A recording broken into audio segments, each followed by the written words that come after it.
The Expansion Zone with Sonia Barrett. Everybody's talking about consciousness. Everybody wants that eternal kiss. Yeah, everyone's saying there's more than this. Everyone wants to follow their own bliss. Talking about one love, one blood, one life in everyone. One life, give each other. We are sisters and brothers. We sing Om. On the Expansion Zone, we examine life and our quest to understand who and what we are and of the vastness of human potentials. We explore the making of our world from quantum physics to parapsychology, health, sociology, and philosophy, along with practical living. You are reminded of the possibilities in creating personal change. So for an hour, we'll stimulate and expand the mind. Shanti, shanti, shanti, shanti. Sing the world. Let's do it together. Shanti, shanti, shanti. It's time to wake up. Shanti, shanti, to a brighter day. Realize that. Well, welcome once again to the Expansion Zone with Sonia Barrett. I'm, of course, your host, Sonia Barrett. Thank you once again for tuning in as always and wishing you a personal, power-filled day. So that means I'm wishing you to feel really empowered today or feeling powerful. That's what that means. So it's a power-filled day. And our quote today is, sometimes starting from scratch is the most powerful thing you can do. Write a new story. So that's a quote from me, actually. So I'm going to chat about that for a second, as I usually do, just to kind of break that down a little bit. And today's topic is really the 12 rules of attention, how to avoid screw-ups, free up headspace, do more, and be more at work. Now, who's our guest that's going to talk about this? Well, Dr. Joseph Cardillo, PhD. He is a holistic psychologist and author of the 12 Rules of Attention, how to avoid screw-ups, free up headspace, do more, and be more at work. And this is the ideal time for that kind of conversation.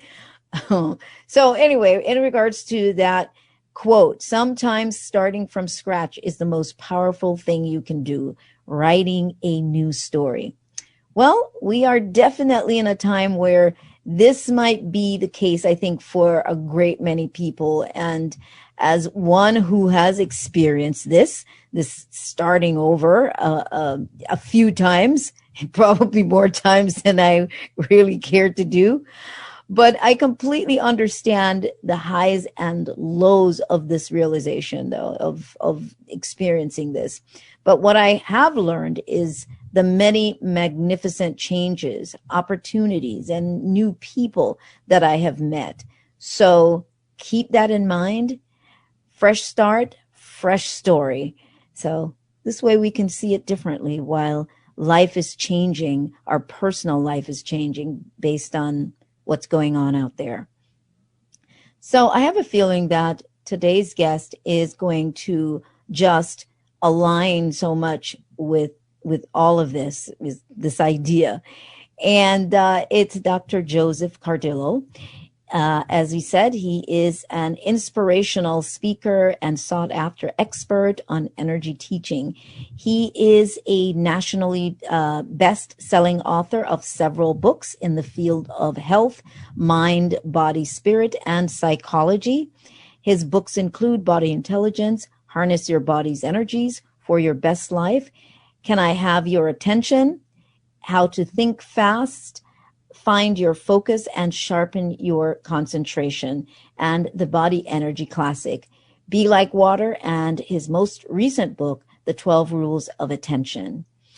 Now, his website is josephcardillo.com. So, Welcome, Dr. Joseph, to the Expansion Zone once again. Always great to chat with you. Likewise, Sonia. Thanks for having me again. Yes, I love the way that what you share, it just kind of always digs into some things that we don't necessarily think about. Some of it seems so evident, but it's not evident until, somebody like you points it out and you go, oh yeah, right. Agreed. Yeah. And so we're going to talk about that. So when you say the 12 rules of attention, I think that's what happens. Our attention is so focused elsewhere that we don't notice the simple ways out. Oh my gosh. So let's talk about, well, first of all, your new book. Where would you like to start in terms of even formulating that idea? Is it really based on particularly right now, or just overall people's behavior in work environment and in general? Oh, kind of all of it. Whenever I look at new science, I think, gee, is this something I would have loved when I was a kid? Yeah. So that I could have shaped things, somewhat, more on target as I went along the way. I like to start talking about attention. I like what you said about it just a few moments ago when you said it. You sort of implied that it's linked to a lot of things that we don't necessarily think about at the moment. And that's true. Many people don't walk around saying, I wish I were more attentive. I mean, we don't do that all day long, and for good reason. Get in the way.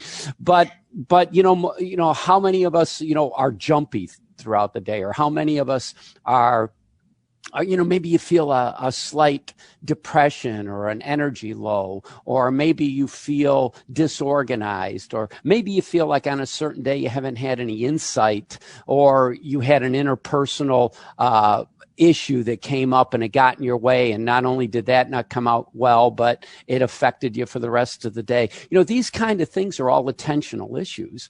And most of us don't realize it, so when I say have better attention, what I'm saying is this is a way to avoid disorganization, memory lapses. This is a way to avoid, momentary depressions, or, that feeling of blah, so attention is linked to a lot of things that we, don't necessarily connect it to, stress, anxiety, a lot of things. But I like to start the conversation really with what got me interested in the whole subject, actually now, Sonia, decades ago. There's a certain humor, I think, to attention research. And so that's a good place to start, because we're all human and we all have moments of inattention. Who hasn't gone to the grocery store to buy a certain item? And, it's been on your mind all day. You end work, you go to the grocery store, you buy up half the store, you put it in the cart, you bring it home, and then halfway home, you realize you didn't buy the one thing that you went there to buy. We've all done things like that. Or who hasn't gone out to a parking lot and headed toward a car, and then all of a sudden at the last moment realized that that's not your car that you're about to get into. And I've actually had, when I tell these stories at presentations, I have people come up to me and they say, oh, you wouldn't believe what happened to me. I actually got into a car once. It wasn't mine, or something like that. I've been there. Yeah. So there's a certain humor to it all. I had a friend of mine tell me, he was calling out to his wife, who was walking ahead of him, at a conference. and it turned out it wasn't his wife. It was some, and he told me, he said, Joe, shouldn't I recognize my own wife? He said, how's that? Is that an element of inattention? And I said, I suppose so. That is funny. I've opened a door of a SUV that looked like mine. It was the same color and everything. And it took me a second. I mean, I clicked the beeper, my thing to, the auto to open the door. And I think it so happened that that door just happened to be open. So when I walked up to it, naturally, I thought I opened it. And then it took me a second looking around. It's like, where are my things? See, that's great. You're looking back, it's great, and then we all look around to make sure nobody saw us. It's so embarrassing. Yeah, but every little thing that you described there is actually an element of attention, like why do we do that? Why do we head to the wrong car in the first place? Why don't we realize it till the last second? Then when we realize it, what is it that makes us realize it? It's really kind of that. It was the humorous stuff like that really got me into it. But then there's a whole other side of attention that is really, is vital, because the consequences are much higher. Probably an easy example would be, in a medical situation, or another easy example would be if you're using a piece of, high-powered machinery. You don't want to lose your attention on that because of the consequences, or a potential accident, and so on. But I mean, attention in our relationships. My mother used to say all the time, "Oh, if I only had $1 every time I did that," and that comes to my mind every once in a while too.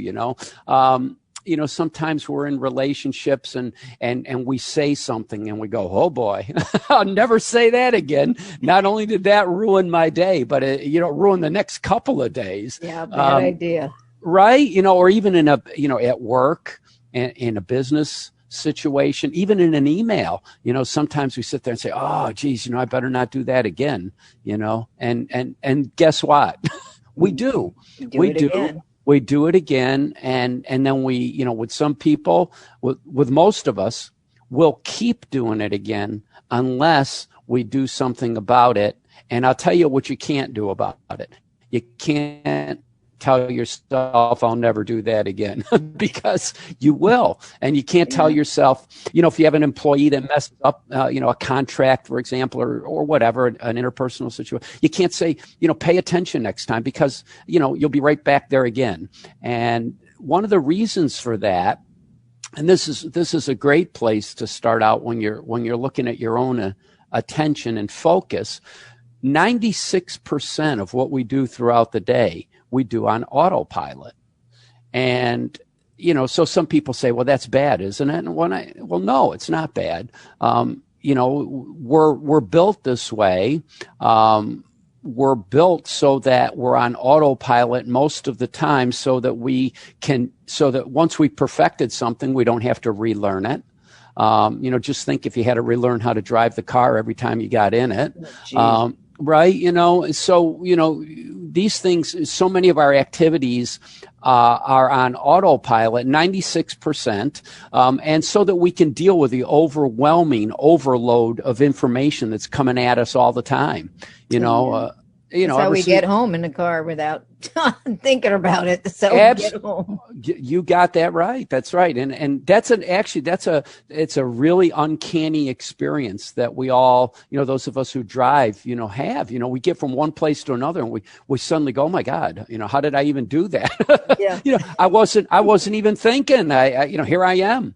One time I drove from Syracuse, New York to Albany like that, and the next thing I know, I'm paying the toll.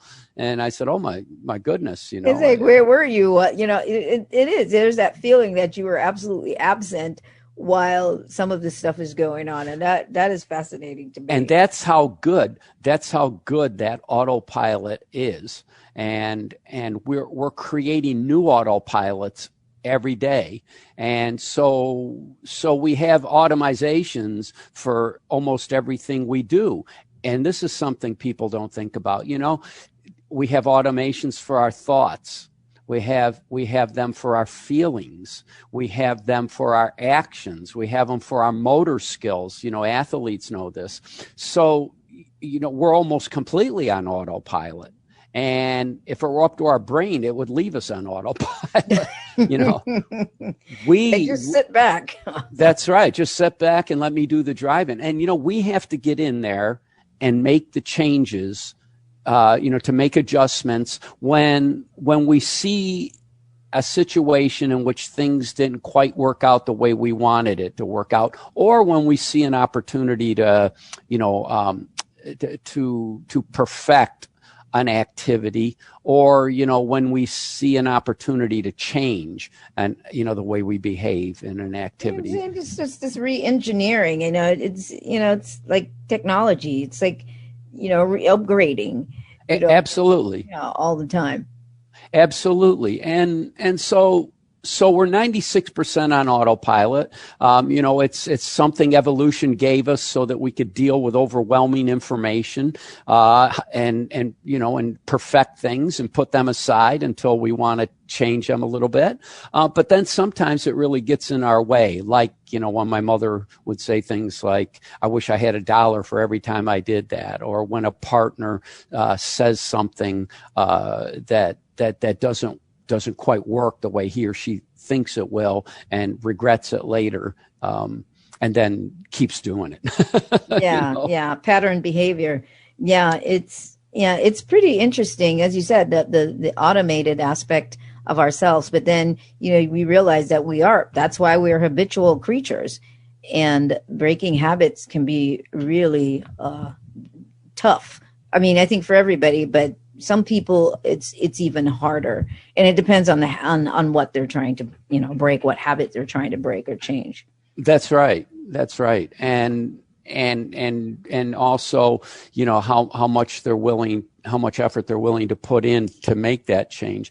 But another thing that I got interested in early on was this whole idea of flow and a flowing mindset, and a flowing mindset that carry us through a kind of a flowing life. And so I use the term flow in most of my books, and in this one too. The way most psychologists would use the term, that we're in a mindset that is very pleasing and happy, and that allows us to just stream or flow through situations or work or performance in a very satisfying way, an uplifting way, and we have the sense that we're on top of our game, and when we're finished, we feel really good rather than really tired or fatigued. And so, I like to imagine a skier coming down a mountain, an Olympic skier coming down a mountain and just, performing everything on autopilot, and it's all pleasing to him or her, and it all feels good, and they perform well and on top of their game. So I like that image, but it could be anything. It could be reading a book, or it could be taking a walk, or, being with a lover, or any of those, anything that puts you into that mental state of flow. And so what I became interested in is there a way that we could not only understand flow and what it is, but is there a way we could take that mindset and create it at will? And so if I'm on my way to work, is there a way I can put myself into that mindset despite the traffic jams, and despite, some of the hangups that I might have with things at work, or in, that I have to face throughout the day. And that got me interested in attention, because flow can be regulated through our attention mechanism upstairs. And then there's been some pretty dramatic, I think, statistics on workplace error, and that kind of got me into this as well. The number $650 billion has been floating around now for a while, that we waste about $650 billion in business every year because of workplace error that has been attributed to distraction. So that's a pretty big number, big number. Something I would want to control. So I wrote my book, for corporations and businesses, but it wasn't entirely for that. And I think I was mostly concerned in another statistic. And the other statistic is that 82% of people in the workforce feel that their talents are not coming through in the work they do at the workplace, that their whatever their best talents are, they're not coming through in the workplace and in the work they've chosen for themselves. So when you put the two together, I don't think it's difficult. I don't think you have to force a relationship. Yeah, when you, exactly. when you see $650 billion worth of errors, and then you say that, 82% of workers, don't feel that their talents are being used. It's not hard to imagine a connection. Over 52% of American workers are dissatisfied with the work they do. Yeah. And That's even true. of the ones that like the work they do, they feel their talents have nothing to do with their job. So those are pretty alarming statistics. And so I wrote the book for people more so than corporations, but also for corporations, because we all have to work together. And so, I'm really concerned about people, being able to be all that they can be. And I feel that at the core of it all, I started my own career decades ago, and the earliest book I wrote was Be Like Water, and that was a book that probed focus as well. So for decades, I've been looking at focus and attention, and the connection between the mind and the body, and mind-body health and happiness and all that, self-accomplishment and so on. And I think, I keep coming to the same conclusion over and over again. At the center of this all, at the center of everything, is our ability to understand what attention is and to know how to use it. Because if it doesn't matter if you're trying to identify the career you're best in or to meditate, you still have to use your attentional mechanism. Even if you want to sort of meditate and pay attention to nothing, you have to use your attentional hardware upstairs to turn it off so that you can pay attention. So you're still using it. I think it's at the core of so much. Mm-hmm. And that's why. Makes sense, though. Makes perfect sense. I think so. Mm-hmm. Makes perfect sense. And there's one of the things that you said, that people will learn. There's a lot of things, but this, how to mentally squash irrelevant daily interruptions. And I think that's a huge one, just because there's so much, we get an assortment of layers of information that's just going through our minds, a lot of irrelevant things are irrelevant to the moment. And then you get distracted. On the job, you get distracted because you've got all this irrelevant information that really doesn't serve the moment that's going on. So that kind of stood out for me. Yeah, and it's kind of, let's say you're driving down the highway and there's going to be a hairpin turn coming up. The last thing you want is to be distracted. Or if you're an athlete and you're in the middle of your game, the last thing you want is to be distracted. And if it really doesn't matter what you're doing. If you're at work and you're working on a spreadsheet, you don't want to be distracted. And and one of the things we have to understand is that there's all kinds of external distractions, environmental distractions, and we can turn them off, just like we turned off our phones and so on. We can turn those things off, but there's also internal distractions, feelings and thoughts and so on. And we need to know how to turn those off too. Another aspect of this that's interesting to me is that whenever we're in any kind of situation at all, it doesn't matter what it is, any kind of experience at all, the way our attention mechanism works is that up in our head, in that big experience that we're in, our brain creates a miniature experience of the same thing. It's kind of like a sample of the big experience that we're in. And right away, in let's say in just milliseconds, it sends scouts out through your memories, through your thoughts, through your feelings, and those scouts retrieve solutions to the experience that you're currently in. In a millisecond, they're retrieving solutions, and they're bringing them back. They're bringing them back to the CEO of your attention, which is your executive attention. And they bring them back, and it's almost like, this is what you did last time. This is what you did the time before that. These are the thoughts you had. These are the actions that you performed. Even these are the feelings that you had. And then from all that, and this all happens very, very quickly, through all that, your executive attention will pick one of those scenarios as the solution to the experience that we're in. And that's why so many times, if we let our autopilot do it, if we don't do it ourselves with our, what I call the CEO of our attention, our executive attention, if we don't get in there and regulate it, then it will happen automatically.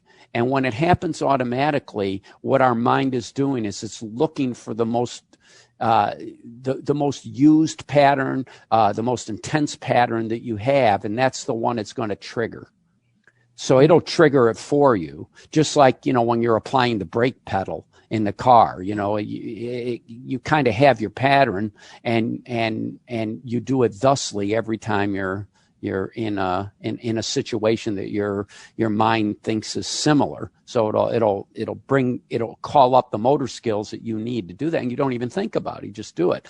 And that's why, when a simple thing like let's say your partner rolls his eyes, and that upsets you, and so you get upset immediately before you even think about it, before you even say, right, you know what, I should get upset. You're already upset. Or somebody cut you off on the highway. You're already upset. You didn't even have a chance to think about it because it happens in a millisecond. And so, in a way, I also had a colleague who told me, he says, well, you're not going to tell me this is all doom and gloom, are you? And I said, well, no, not really. No, because we have the apparatus. We need a lot of those automatic reflexive kind of actions, but we also have the apparatus to regulate it. And so, no, it's not all doom and gloom. We can regulate the things that trouble us the most. We should go after first. Like when I'm in such and such a situation, this is what I do, and I wish I could do something different instead. Those are the ones you should go after first, and then try to. You have to want to do this. This is the whole thing too. You have to want to do any of this, and so I think that's the first. The first thing that people have to look at is how much do you want to change this? And I know for me, one of the things is, I'm just bringing this up, but the key. Now, for me, I don't like looking for things. I do not like misplacing things at all. So I'm really big on not misplacing things. So what I did was, because I understood this clearly, I programmed myself for certain things, like where am I going to, put my key? Like as soon as I walk in the house, I'm conscious of where I'm putting it. I'm putting my key here. This is where I always put it. So I programmed myself for certain things, but I am conscious of going to put it down. But that was a program that I intentionally installed. and that's perfect. That's exactly the way it works. It's perfect because once you develop, how do you create an autopilot behavior? Just like that. You decide on the behavior that you want, and then you do it over and over, and the repetition gives your brain the message that this is the way you want it to behave in such and such a situation, and then it does it for you. It becomes automatic, and you never have to think about it again.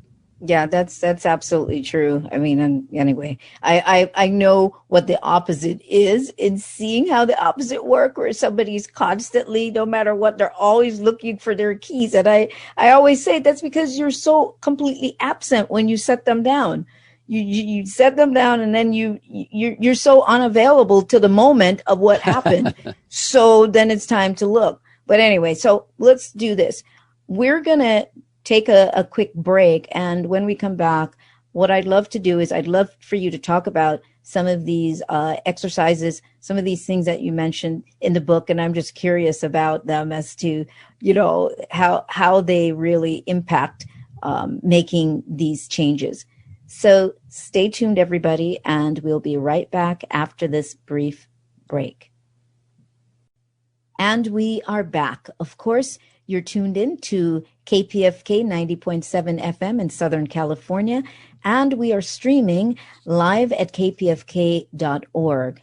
You're listening to The Expansion Zone with Sonia Barrett. That's me, your host, and I am speaking with my guest today, Dr. Joseph Cardillo, and we are having a very important conversation. He's really giving us advice here on this attention issue that everybody deals with this. So these are really great options for people, and really realizing that you can just reprogram yourself. Like we have so much more power and control than I think a lot of people realize. And that's what you're saying to me today. That's what I'm hearing. Yeah, absolutely. So you mentioned a couple of things. Well, let's see. What is this exercise? It's really in, I think, maybe the intro, where you say, what color is a cotton ball? What color is typing paper? What color is, marshmallow? I mean, obviously we know the answer, but would you explain that in terms of, I don't know, is it brain activity, how we process things? Is that the reason for that series of questions? Yeah, part of the reason for that, it's an old that's an old riddle that we like to play around with as adults and even as children. But the reason I put that in there, and I use that at my presentations as well. And, it's so funny because, 80% of people will, when I do this at a presentation, I say, shout out your answer at each time. So we go through it. What color is milk? What color is paper? What color is a cotton ball? What color is a cloud? What color is a wedding dress? And everybody's saying white, white, white, white, white, white. And then we say something like, what does a cow drink for breakfast? And you'll hear about 8 out of 10 people yell out water or milk. No, I'm sorry. They yell out milk. They yell out milk. And then they go, whoops, no, it's water. It's water. But yeah, so I put that in there for fun because it's fun. But, that goes to show us how programmed we really are, and that, somebody thinks, oh no, I have my own mind. Well, yeah, you do, but, your own mind will control you if you let it, and it'll take over. It'll take over. And that's a perfect example. And then once everybody settles in and, we all kind of laugh, we say, wow, all right. So I did that, with what does a cow drink for breakfast? But, what about other decisions that I made, throughout the day? How many of them were triggered by, patterns that are invisible to me, but that are very, very vibrant, electrically vibrant in my head. Yeah, but that cow milk, I think that one is funny simply because immediately we think cow, we think milk. Absolutely. So it's and then it's like, what did I just say? But also I wanted to ask you about this. With everything going now, okay, so are we slowing down in maybe our ability to optimally maybe tune in to analyze or to process information, because there is so much going on, maybe so much automated stuff, so much yeah, everything is kind of automated. I'm just kind of curious as to, what you think about that, because everything is a bit more automated as opposed to, say, before, even once upon a time when all you could do is dial that rotary phone.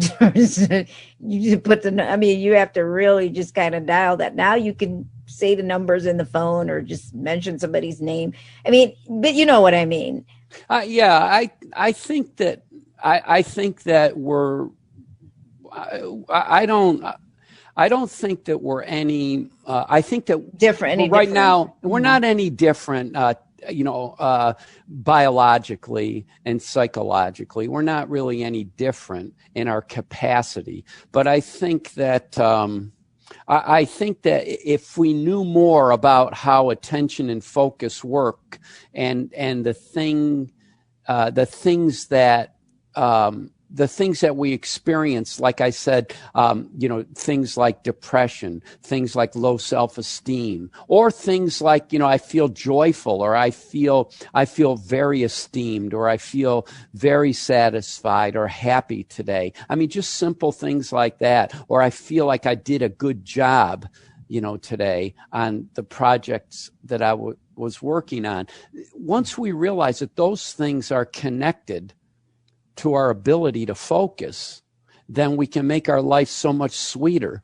Because we really, so many times, we think it's something else that's the cause of our depression, that's the cause of our low self-esteem or dissatisfaction, or even that's the cause of our disorganization and things like that. A lot of externalizing then. Yeah, we don't realize, listen, this is a biological mechanism inside your head, and you have access to it. It's kind of like, one of the examples I used to love to use is, and still do, it's kind of like your cell phone.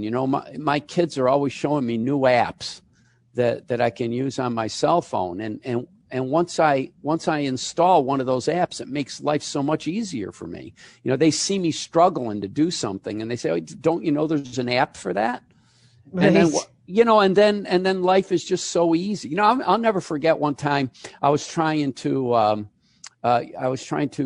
create a glossary for one of my books, and back then writers had to do it themselves, and we had to alphabetize, a gazillion words. But, and I'd sit there and I'd have to, I alphabetized all the italicized words in a like, let's say a 350 page book, and go through it and first I had to find them, and then I had to put them in alphabetical order, and now, it dawned on me about 2 books into this.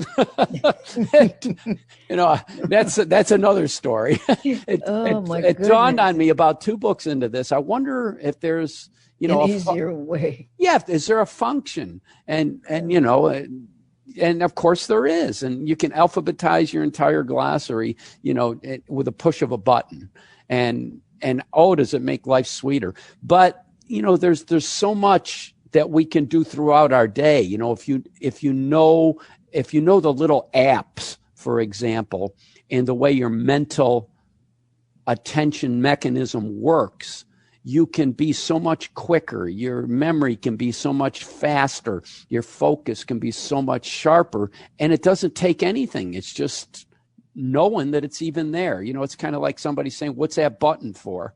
Right. Right. I think then you realize, that button is what I've been looking for the last 10 years. And I think, yes, for me, it kind of goes back to the idea of evolving with the changes in our environment, because you're talking about the apps, and then there are people that absolutely have made a decision that they don't want to know, and they just don't want to be bothered.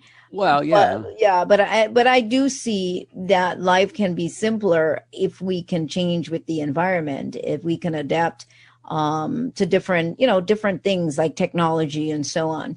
Now, I also want to talk to you about, you mentioned talking to your brain. I love that because that's what I do. So can we talk about that a bit? Because I think that's really important. I sound like a crazy person if somebody were to hear me in my head talking talking to my brain, talking to myself. Yeah, it's yeah, I get a charge out of that too, that we can actually talk to but it's true though. It's true. So if you know how your brain talks, how your brain behaves when you talk to it, and how it listens, especially.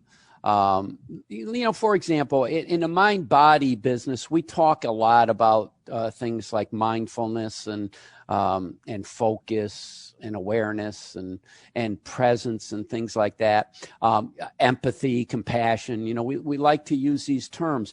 But one of the things that comes up over and over again is that the way our mind works is not necessarily like we take pharmaceuticals. So we take a pharmaceutical, we expect it to work pretty quick. We look at, sometimes people say, well, it takes 10 minutes or 20 minutes to kick in. But you want that, eventually, you're going to feel the full effect before you take the next dose, usually. But with mind body, natural ways of achieving some of the same results, it doesn't work right away. It takes a couple of weeks, maybe. At first, you'll get some positive activity right away, but generally it takes a couple of weeks, because what you're doing is you're going in there, and inside your brain, you've got coordinates for every situation that you're in, just about. So whatever experience I'm in, those scouts are going out looking for the coordinates that I used last time. And so when I say coordinates, those are electrical impulses and chemical reactions. And those things are going to coordinate the way I behave in this particular experience.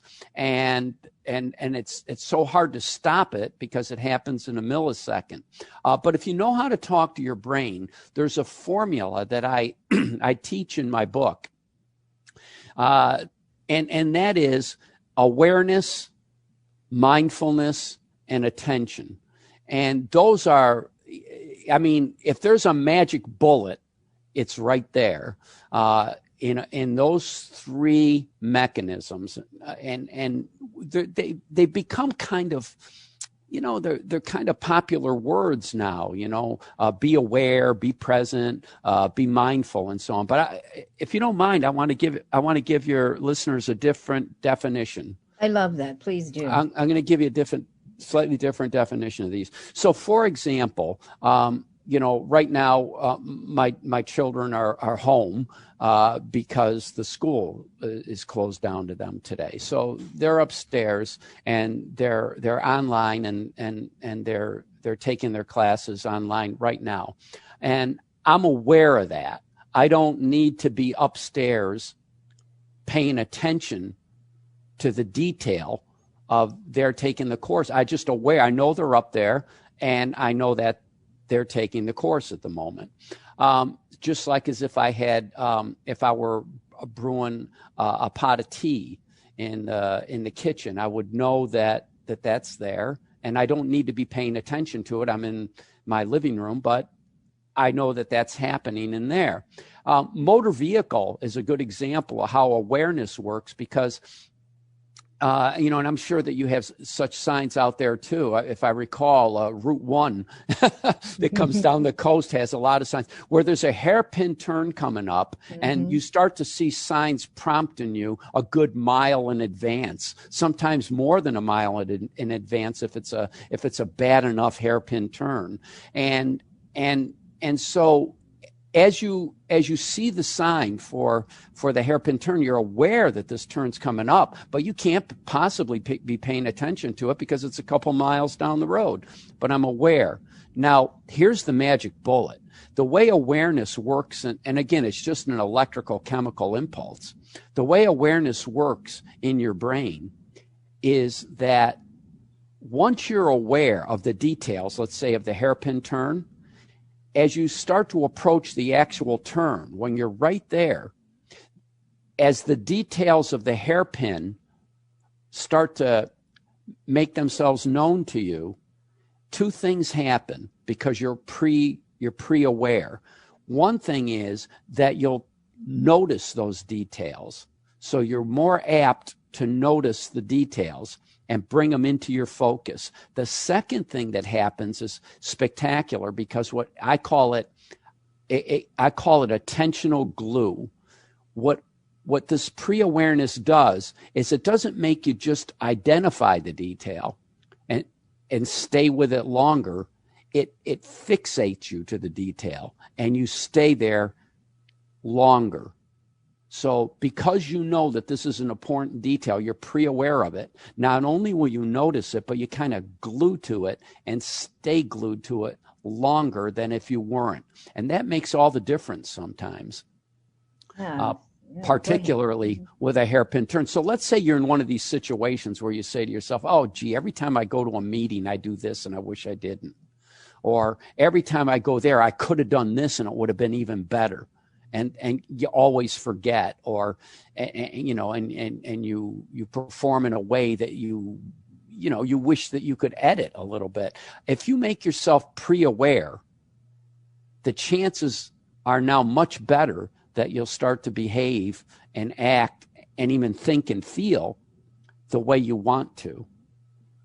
And so mindfulness is one of these terms that I love because it's so important. And I mean, 50 years ago, we probably wouldn't even have this conversation about awareness and mindfulness. But today you see that word mindfulness on the cover of major magazines at least a couple times a year. But, we tend to think of mindfulness as presence, like I want to be present in this situation. And I think that's really good, and I think it's great because it's made us all aware that we can do that we can be present in a situation where otherwise we might have been kind of on autopilot. But we can be present in a situation and be very dull. Our energy can be very dull, or we can be present in a situation and be fatigued, even though we're present, but we're dull. And so I like to define mindfulness as an energy, as pure energy, kind of like, most of us have cell phones, and I think all the cell phones now, just about all the ones I've seen, have a flashlight on them, and you can regulate how bright that beam is on the flashlight with a tiny bar that appears on your screen. And if you slide it up, the light gets brighter. And if you slide it down, it gets duller. And I like to define mindfulness like that. Mindfulness is the energy that is that we bring into the present moment. And you can take that energy and you can increase it, or you can bring it back. So, for example, if you're reading a paragraph, you can zero in on one or two words and really increase your concentration, or you can increase your energy on that particular word. If right now I said, put your attention on your big toe, 2 seconds ago, you weren't even thinking about it. And if you put your attention on your big toe, and if you just think of your mindfulness, your presence as energy, just really increase your energy to the max, and not only feel your toe, but feel your toe against the sole of your shoe, and feel your toe against your sock if you have a sock on, or put your foot on the ground and you could feel the floor below your toe and the sole of your shoe and the sock and the skin on your toe. And you can increase your mindfulness on your toe so that you're, ultra sensitive to it. Or you can pull back depending on what's appropriate for the experience that you're in. And so we can combine mindfulness and awareness too. So you can, now that you can look at those as separate issues, as separate mechanisms, you can bring them together, and you can make yourself, for example, mindfully aware of that hairpin turn that's coming up. And now your attentional glue, when the detail comes up, will be even stronger because you combined mindfulness and and made yourself pre-aware. And then attention is that fetching mechanism. I call it an ultra sophisticated fetching mechanism. It's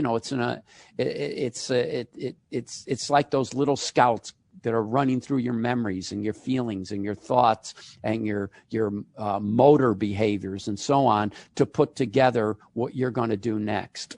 And all these things will increase the way we behave, the way we want to behave and feel and experience and flow through a given moment. And so you can bring them all together with two things that I'll bet you most of your listeners do. And one of them is reflection, and the other one is visualization. When we're in a moment, it's very hard. I mean, I got to be honest. It's very hard to change your behavior as it's happening. When somebody cuts you off on the highway, you're already reacting before you think of how you're going to react. Nobody sits there and says, I'm gonna cuss out the window. They just do it. It's automatic. Yeah, or give them some kind of body language that lets them know what you're thinking. We just do it. And then we think, oh, my God, look what I just said, or look what I just did. I wish I didn't, or whatever, But so you don't think of it. It's actually your action is ahead of you. You can't control that, really. Yeah. And so if you're going to control it, the thing you have to, and if you tell yourself, I won't do it again, those same coordinates will trigger again and again and again until you get in there and change it. And the way you change it is to reflect on what happened, identify kind of take the slice out, take the behaviors out that you want to get rid of or change, take a good look at them and come up with an alternate set of behaviors instead. And then, so now you've identified that, and then play it in a sort of mental movie. Visualize yourself behaving differently. What would make the experience better? How could you have reacted that would be spot on? And then you have your brain's language. We were talking about how do you talk to your brain. Your brain's language is repetition and patterns. Then do that visualization randomly and often. If you do it just once, it won't make any difference. I doubt it. You got to do it. You got to do it enough times to establish a new set of coordinates. And when you do that, the old one is still there. It doesn't go away. But when you start relying on the new pattern over and over again, and then particularly in a live situation, it'll start to weaken the old coordinates, and they'll weaken. And when they weaken enough, it usually takes about 3 weeks. When they weaken enough, they'll go away. I love everything that you just shared, because I get it, because that's kind of a lot of what I do without knowing, Absolutely. Yeah, I do this. But there's two things I wanted to say. Talking about children and school and being home, what can parents do to help children with their attention span right now? Because it's a completely different space. And you probably only have like a minute. If you can tell me something in that minute that would help parents. I think that all this. I think all this. First thing I think that'll help parents. All this that we talked about can be talked about with our children, but we just have to use different language to explain it to them. Mm-hmm. Same application. Yeah, we know. Yeah. Hey, as parents, we kind of get that. But the other thing is try very, very hard. And I'm so glad you asked that question, because it's important. Try very hard not to help them not develop new patterns which are antithetical to all the good stuff that you've taught them up to now, and all the good stuff that the schools have taught them up to now, that this interruption is going to detour them from. Because if they follow the detour long enough, remember, that'll become the new normal for them. Absolutely. I'm glad you said that, because that's super important that people remember that. And I wish we had more time to go over a number of things. But the other thing that I'm going to throw out there is this: parents that have left babies in cars because of super distraction, is there anything that you can add to any of that? Yeah, that's another thing, isn't it? I think that's where this idea of pre-awareness, because there isn't much difference between, that hairpin turn and, and anything that you want to remember. Just remember, even with a hairpin turn, you've got constant reminders that it's coming up. So when you make yourself aware, you make yourself pre-aware, you will have more attentional glue and you'll stick to it longer. So that's one of those things you have to literally work at it, visualize yourself in that situation, but beforehand, or even, when program, you got, right. Yeah, and create the coordinates in your mind, and in my book I talk about a lot of things that that there's a lot of other ways. There's a lot of ways that you can get your mind to operate that way for you. And again, I called it the 12 rules of attention. Well, get the book, people. Get the book. And they can get it on your website. They can get it pretty much anywhere, correct? Yes. Yeah, Amazon's been running a sale, so I think that's okay. So there you go, people, and and all of this information is going to be on the website as well. If you forgot or whatever, didn't hear, it's going to be on the website for you to be able to find out more about Dr. Cardillo and the book and all of those things, his website and so on. So many things I'd love to talk to him about. I know we're there on time. And I was going to throw in that's why we turn down the radio when we're trying to find a place. Looking for directions. Yes. Turn down the radio. All funny. We're funny creatures. But I want to thank you so much, Dr. Joseph Cardillo, for being back on the show. And I look forward to chatting with you again. Thank you. It's always a pleasure. All right, thanks. And thanks to you, my audience, and to our engineer, D'Angelo Jones. Also visit theexpansionzone.com for the archive for this and all the other previous shows. Subscribe to the newsletter. Visit my website to find out more about me, therealsoniabarrett.com. As always, I do like to remind you to live life to its fullest and question everything. Until next time, see you then.